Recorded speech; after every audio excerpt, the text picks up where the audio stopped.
December ni som sang ni som ni panga chin hriat lo bo tlangwal lian moya na thial electric van chu dam taka mu anita avahan lo mom em an mu dan eng tin nge yan thlir ho don tiang van ni thak tak mai ni tlangwal lian moi chu mu ni ta an hu tu mi kabula mi hi aron chuak no ka hua ti chu na nge ril te tha mem ti nge khoi tu te anong chenge I bodan te khong ai min thil them nia nang ma nge ni min han kal dana he kan ngai tu chia ing kan ron zong ta mu mai che kha ni không phải ha bora han ang ko mo ka te ka lang be se mo pa wa e ti chi wa so ka u ma I thian te u ma abak han mu thil dang han mu le enge mo I nem ni ang do khu ko hua pa nga pa ru ka ni mo panga paruk ke ni ke mu wa ka su ka ja khu ta lo kai ro ni mi chen ka su mo ti chu ni thian te ni pa te na na chei kha them ti chuan om je chun tui pha ya kora I chukha anar le mi zo ta ti na ni mo iril te tam bia vem lo ka mu mo chuan một ding ro ka he ni ka tia motor ka ding lok thei silo ka zong cha atong te boy roi bo tu anei don amo kalo tia ke ma rin dan chuan amero chu kha roi bo tu chuan om lova a thian te ke niap panga paruvel a hmua chumi chu azui ve ta ni ina langa kha ai dang ka mo china a soi neng kai ang le to si lo sei thi ka thiam chi tlem han boy de na te po anei tura han ngai la tro ti chun hela hin kan han nga khomar ke akhisel na te po hei oi me khoi tu na te electric beng atagin fel tak tak mai ten ron kala akhisel na te po an dik tura te po ngai kai lamo civil hospital na thil lama te po ting chu ni ma chu hei tlangwal atha a hoi har po dikhan ril tram chau ang pon om lem lo ti chu na ni le ni chira kan ngai thak ta ang khan chafun a then te chafun te torchlight te ha kem la vek lak vek ala kim biai la kim vek ama po na I chuang lo ei chuang lo hei ka sak dei lo hei puma re ma mutu khanin lo la ka vek na ni a lo mom hle mai rin phak bak mo kan don upload ma sa khan kan hule ngem hule lo ngem ti te kha ril ru be dong hule view kan du lai khan ma ro si sei ta han tung tai na mun sang sang jing tung tai pui tu te kan nei je la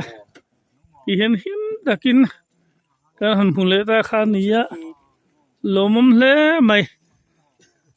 ni chi kan sei ta kan hela mai him bitam ta ka jatel te meu an kalawang hang kain ha khom me ka ni an ron chua ka nga lai hin kan bel chiang vele nge lokana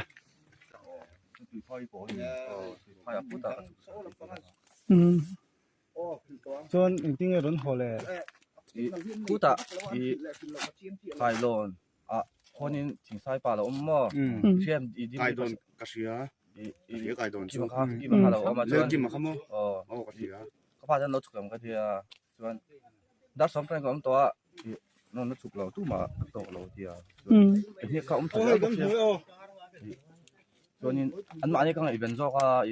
prosite le cho ka inbox ya chuanin chuk ta ga I zana an bu tha non hi ka chuan ta chuan ka dia ka ji nga ron chom na ro ka dia ta ko thang ji nga ha ka mo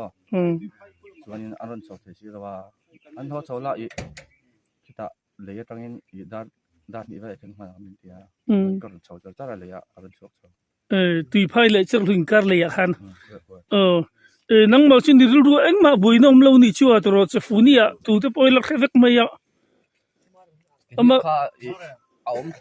thau sia panga paru ve pathian hen ami te tong trai hi he pen na chang tang khan thina che niak Hey, tha kan chau tong sia tai puina sa ipa te kal na han ngai ta mai ti na han mai sa po a chaw lu tuk izui ve ta mi maya ama po him takin an mu pha ni pathian jar radam takin kan hule tro lomom le mai ni jana ing tingi kuta di 5 minutes kan dia ani chi jan thi ma nang mai ni ngai lo lau view mai ngai ta kan ti kha ting nin tong lo kha awan nei thak le mai lom lu tu ka nia dam takin an muwa awa han lo mo mem hei tun la ya kan zoram chunga mi bo an ti de hi atam jok chu thi in an mu thina amar chu hei tlangwal lian moya ero chu dam takin an muwa awa han lo bo mem kan zoram chunga ya namdang kan chen puina selo tuk hian thil poi lian tham a thlen thina nunau abikin no pang tin mei che om nem tan phei chuanin zan chuate kho enga poni se a fa la omte angam om talo kan fa te tan po kan zoram hi a him lo chhotan riaw ani a poi khop mai hei mizorama no pang robo tu vaipa an man le ngala awa han zialo em kan zoram chungai namdang an zalen lutuk hi lelama chuan kan tu le fa te tan awa han poi thin em nizan December ni som khan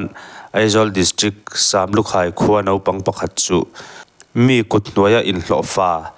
vain arubawa ahnua aibok khosoi tu ten an man thu mizo thu thar puan then khat ten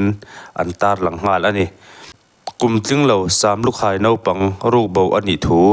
center OMA ten an hriat nu in center OMA hroi tu tele Kulikon police station a duty police te an kal ngala no pang rukbo tumtu he vaipa motor khal hi aiboka achiata wangin aibok khuwa duty then khaten an lo manta ani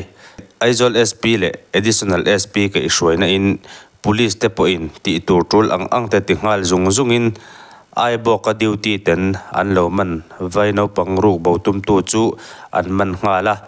no pang rukbo atuma wang hian a hrem na po an hle ang Aizawl police station a anda ngal ti bengwana news chuan atar lang ngal bok he an man tak vaipa hi Aizawl a mi kut noya na thok thin ni in tun chau ni lo a ma poin no pang alo tlan bo pui to awangin an lo man to ani ome tun hi avoi ni na an manani ti in center OMA chuan an soi kha apoi khop mai voi khat ti swalin voi ni a hring an tiang do khanin voi khat na mai po ni lo voi ni ru bo atumna ania ava han zialo em ava huang tau ve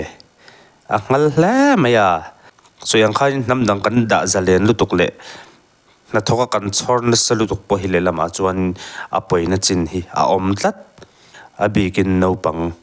an khongai thak lutuk no pang ral muangin anom theilowa thlamuang takin mani in luma po an mani in anom ngam to lo ani himo azialo khop mai namdang hoten na in ompol lutuk po hi a fu lo hei hi chu eng tinamo malak dan omse a thangotang chulai chu kan soidu ani